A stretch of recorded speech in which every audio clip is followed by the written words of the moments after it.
Hello friends, आज हम लोग फीचर ऑफ मनी करेंगे। हमने पहली वाली वीडियो में मनी के बारे में पढ़ा था कि मनी क्या होता है। अब हम इसके फीचर कर रहे हैं दूसरी वीडियो में कि क्या क्या फ़ीचर होते हैं मनी के। पहला तो इजी फीचर है कि मनी को आप इकट्ठा करके रख सकते हो। मनी कभी पेरिश नहीं होगी, कभी ख़राब नहीं होगी, ये नॉन पेरिशेबल होता है। मनी को आप इकट्ठा करके रखोगे, वो सड़ेगी नहीं। आप इकट्ठा करके रख सकते हो। मनी को सेविंग की तरह यूज़ कर सकते हो आप। जैसे आपको भी पॉकेट मनी मिलती होगी तो आप इकट्ठा करते होंगे पैसों को, तो आप मनी को इकट्ठा कर सकते हो। ये ख़राब नहीं होगी आप जब तक जमा करो।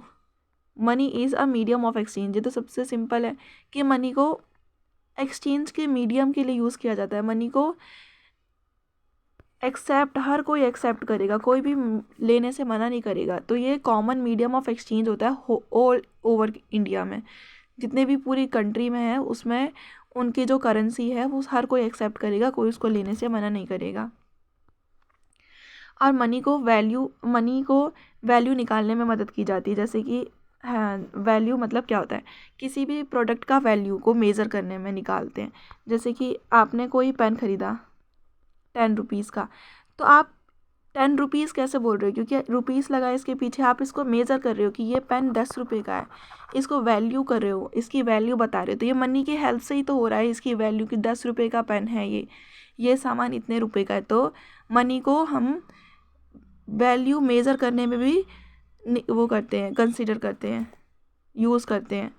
और money deferred payment, money is use as a standard of a deferred payment. Money किसके लिए यूज़ होता है? डेफर्ड पेमेंट के लिए, फ्यूचर पेमेंट के लिए भी यूज़ हो सकता है। अभी आपके पास पैसे हैं 100 रुपये, तो आप इसको संभाल के रखोगे तो आप इसको बाद में भी तो पे कर सकते हो, ख़राब तो होगी नहीं। आप कुछ सामान खरीद सकते हो इससे 100 रुपये से। तो इसको हम लोग फ्यूचर पेमेंट के लिए भी यूज़ कर सकते हैं मनी को। जैसे और सामान, जैसे आप टमाटर ले लो, आपको किसी को टमाटर देना है तो कुछ दिनों बाद वो सड़ जाएगी ना, आप उसको नहीं दे पाओगे। पर मनी को आप हमेशा दे सकते हो, वो एकदम संभाल के रख करके फ्यूचर पेमेंट के लिए भी यूज़ हो सकती है। सो ये फीचर ऑफ मनी है। बार्टर सिस्टम पढ़ते हैं। बार्टर सिस्टम क्या होता है? एक ऐसा सिस्टम जिसमें गुड्स और गुड्स, दो अलग अलग गुड्स हैं। किसी पर्सन को गेहूँ चाहिए, किसी पर्सन को चावल चाहिए, राइस और वीट।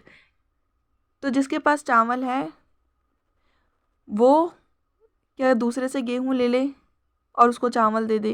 तो ऐसा क्या एक्सचेंज हो सकता है कि किसी को किसी चीज़ की ज़रूरत है, किसी को किसी चीज़ की ज़रूरत है, तो दोनों आपस में सलाह करके कि तेरे पास गेहूँ है, अगर तेरे पास गेहूँ है तो ऐसे कर, मुझे गेहूँ दे दे और मैं तुझे क्या कर दूँगा, चावल दे दूँगा। तो ऐसे करके वो कर सकते हैं, ये आप आपस में सलाह कर सकते हैं। कि बार्टर सिस्टम एक ऐसा सिस्टम है जिसमें पैसे का कोई रोल नहीं होता। सामान के बदले में एक्सचेंज होकर के अपने आप पेमेंट, सेल वगैरह सब हो जाती है। Goods are exchange from goods. CC economy are refer to the exchange from commodity. इसको क्या बोलते हैं? सीसी कमोडिटी और commodity exchange from commodity, CC economy. तो ये बार्टर सिस्टम ऑफ एक्सचेंज होता है। और ड्रॉबैक ऑफ बार्टर सिस्टम की ऐसे सामान, बिना पैसे के सामान से अगर कोई एक्सचेंज करता है तो उसके क्या क्या ड्रॉबैक है, क्या क्या उनमें कमियां हैं। सबसे पहले डबल कॉन्सिडेंट ऑफ वांट्स। ये बहुत ही ज़्यादा इंपॉर्टेंट है कि double coincident want is a core characteristic of a barter system in which two individual are position of such good they are willing to exchange for satisfaction but it is not simple to find a person. एक ऐसा system जिसमें दो person हैं जो क्या करना चाहते हैं, सेल करना चाहते हैं। मतलब ऐसे पर्सन हैं, जैसे किसी के पास गेहूं है और किसी के पास चावल है, पर वो गेहूं चावल वाले को ढूंढ नहीं पा रहा है कि किसके पास चावल है, मुझे चावल चाहिए, और मेरे पास गेहूं है, वो मेरे से गेहूं ले लो। तो इसमें ढूंढना बहुत मुश्किल होता है एक दूसरे को कि किसके पास ये चीज़ है। वो ढूंढना बहुत ज़रूरी है जो मेरी सेटिस्फिकेशन पूरी करेगी। गेहूं वाला चावल वाले को ढूंढता रहेगा, उसको मिले ना मिले।